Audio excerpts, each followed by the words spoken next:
Welcome to the deep dive, where we skip the stack of papers and jump straight into the heart of the research, giving you the knowledge you need fast.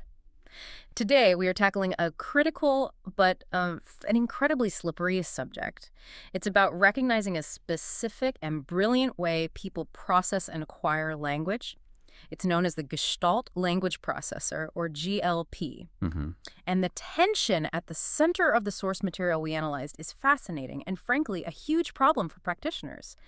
How do you definitively identify something so critical to a student's success when all the traditional, all the standardized tools fail to even see it? That really is the mission of this deep dive, isn't it? We're trying to uncover what the sources call the decoder ring for recognizing GLPs, and we're pulling insights directly from analysis of psychoeducational data, language samples, and the context of relationships, which is so important. Okay, but before we go any further, for anyone new to this, we should probably define what a GLP actually is. Right, good point. So a Gestalt language processor is someone who acquires language less like building with blocks. That's the analytic approach, single words, grammar rules. Well, most of us are taught to think about language. Exactly. A GLP learns more like they're memorizing whole contextualized sentences or phrases or even scripts from movies. We call these gestalts.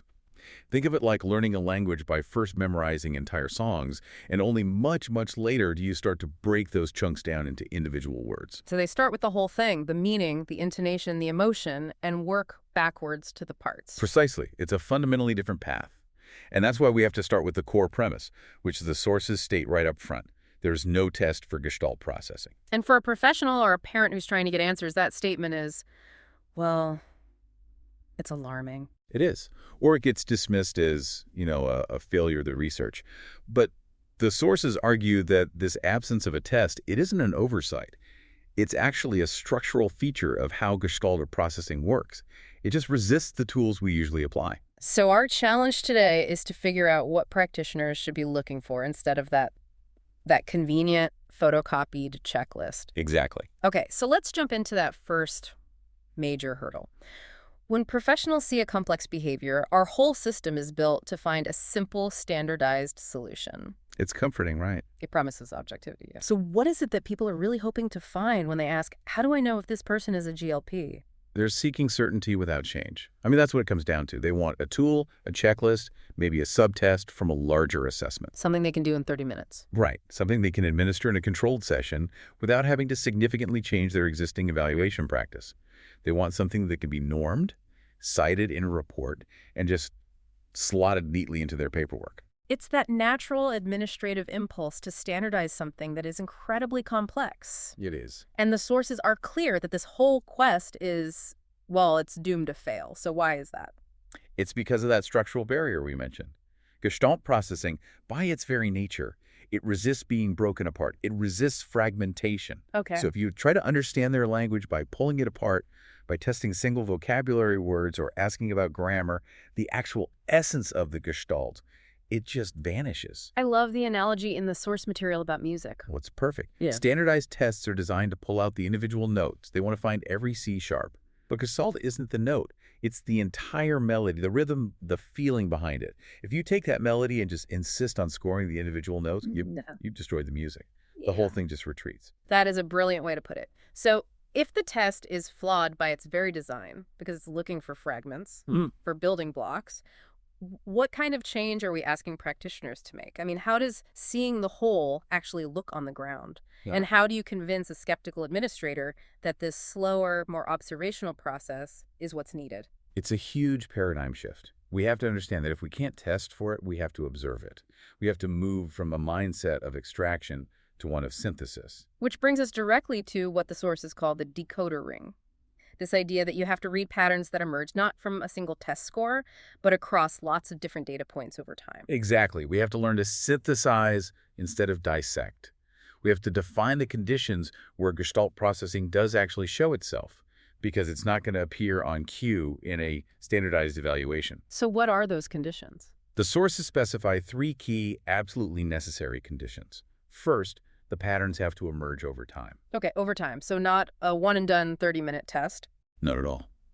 Second, they have to be observed in relation, meaning in the context of interaction, of attachment, usually with people they know and trust. So not in a sterile testing room with a stranger. Right. And third, they must appear across contexts. You Yeah. can't just isolate the language and understand the processor. You have to see how they communicate across their entire life, their whole ecosystem. That immediately sounds incredibly time-consuming. And I have to be the skeptical voice here for a minute.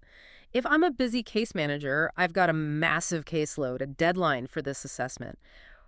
Are the sources saying I have to slow my entire process down, maybe miss deadlines, just to wait for a pattern to show up? I mean, isn't that administratively impossible in our current systems? It raises a profound question about the system's priorities, doesn't it? It really does. And the sources face this head on. Yes, it requires patience. And patience is a resource. Many systems are. Well, they're organized to actively suppress it. The speed of the standardized test gives you this illusion of efficiency, but it comes at the cost of accuracy. So you get a fast answer, but it's the wrong answer. Exactly. If you move too fast, you risk misidentifying the student, you apply the wrong intervention, and then you cost everyone years of wasted effort. So the slow observational path is actually the faster path to the correct intervention. That's a great way to frame it. The patience isn't a virtue, it's a diagnostic tool.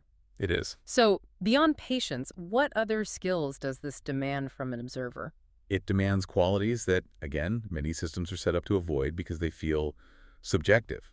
You need really rigorous pattern recognition, the ability to connect things that seem totally separate, like a specific intonation you hear in a speech sample, and then recognizing that same script mentioned in a parent interview that describes a behavior. So you're piecing it together from different sources. You have to. And crucially, you need the willingness to, as the sources say, read between documents as well as inside them. Reading between the documents, what does that mean in practice? Are we talking about taking the notes from the OT, the speech pathologist, the teacher's observations, and putting them all on the table together? Precisely that. You have to synthesize the reports. So, for instance, the speech report might flag poor comprehension of novel sentences. Okay. Then the psychoeval notes strong rote memory skills. And the teacher's log says, student frequently repeats lines from their favorite cartoons when stressed.